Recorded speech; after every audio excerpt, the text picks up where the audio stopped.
Hi everyone, it's Emma from Well Balanced here. I'm just going to do a short video today to go over the sit to stand movement.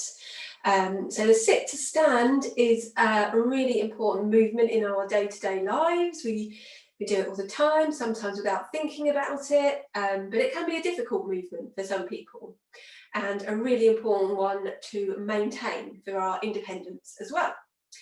It's also a really excellent exercise to utilise in our strength and balance exercise programme as well. So today I'm just going to go through a bit of preparation and technique for a good sit to stand exercise. Okay, so we're going to start sitting down. So take a seat if you're not already sitting.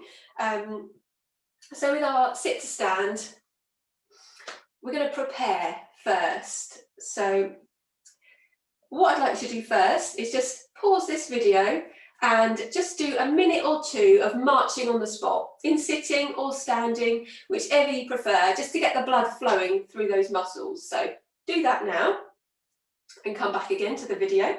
So with our sit to stand, to stand up, we want to be further forwards in the chair than this. It's really hard to stand up from the back of a chair because you've got to work harder to get out of the chair. So we're going to start with a hip walk, a really nice preparatory movement to get into our standing position. So for a hip walk, we're going to walk the bottom forwards, one side at a time, backwards and forwards in the chair. Good for your hip mobility as well. So we're going to lift one side of your bottom up and move it forwards, and then follow with the other side. So lift the other side and bring it forwards, and again until you are on the front third of your chair. Then we're going to go backwards again.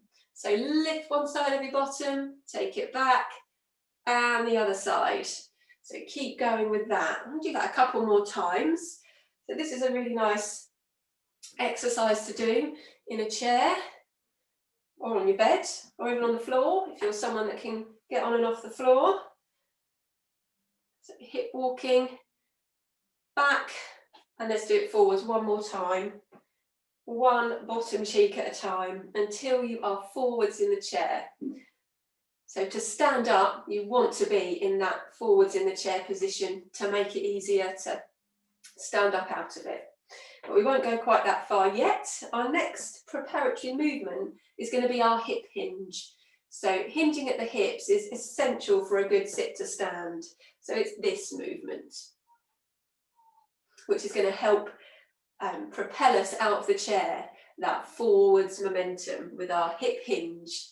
So let's just do a couple here. You can hold the sides of the chair, so just hinging at the hips, leaning forwards, and just coming up straight again. We'll do that again. So you can go a little bit further with the hinge. And again, one more time, hinging at the hips. Good. This time, if you want to go with me, I'm going to reach out as I hinge, just to hinge a little bit further, just to really warm up those hip muscles, really get the feel of what a good hip hinge should feel like, leaning forwards and coming back again. So again, that's a really good preparatory exercise for your sit to stands. The next thing we're going to do is get into our really good position to sit to stand. So your feet want to be ever so slightly tucked beneath your knees, just a little bit, so that you get that good leverage through your feet and ankles as you stand up. We're not going to stand up quite yet. We're going to do one more preparatory movement. So with your hands by your side, you're going to get that hip hinge going on again. We're going to push through the front of our feet, just lift the bottom ever so slightly off the chair, and then relax back down again. So only as far as if someone was going to slide a piece of paper under your bottom, just that far. So hip hinge, push through the feet, lift the bottom a little, and then land back on the chair again. So get that hip hinge, push through the feet, lift your bottom, come back. One more time, get that hip hinge nice and forwards, lift your bottom, and come back to the chair again. Well done. So the next thing we're going to do is our full sit to stand movement. So just thinking about the alignment of your sit to stand, you want to try and be nice and equally weighted through your bottom, through your feet. And if you are going to use your hands to push on the chair, I want you to use both of your hands, okay? So that you're nice and well aligned throughout the body. Also think about your knees. If I just show you from the front with your sit to stand, starting with your feet hip distance apart, I want you to try and keep your knees in line with your toes as you come up and as you come down. So like this. So those knees are in line with the toes, rather than, which can sometimes happen, is the knees kind of come together and brace together as you come up. Be in control of those knees as much as you possibly can to come up and down, okay? So depending on your strength, you might need to use your hands to push. That's absolutely fine. Just try and get that balance that you are pushing with your legs as much as you can and using your hands as little as you can. If you know you don't need to use your hands for this exercise, that's fine. Have them by your sides, or you can have them across your chest if that's what you prefer. So let's just do 4 full sit to stands together just to get into the swing of it. So make sure you're forwards in your chair. Tuck your feet ever so slightly behind your knees. Make sure your knees are in line with your toes, and as much as you can, that's the way they're going to stay, up and down. And we're going to get that hip hinge, push up all the way up, straighten up, tuck your bottom in, find that balance, come up tall. And then we're going to sit down again, so doing it in reverse. So sticking your bottom out. If you're going to use your hands, use both of them at the same time to guide you down.